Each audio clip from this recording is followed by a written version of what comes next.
ay na-snatcha ng cellphone.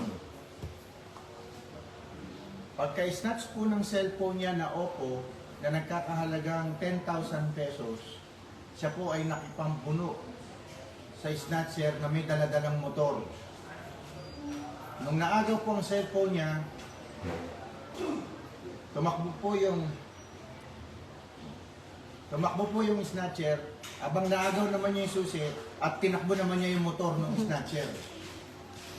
Yan po ang problema ngayon na tinatahak namin ngayon kung paano po ito. Napakapambihirang kaso po nito dahil ito po ay nangyayari lamang sa TikTok. Nanonood ka ba ng TikTok? Nanonood daw siya ng TikTok.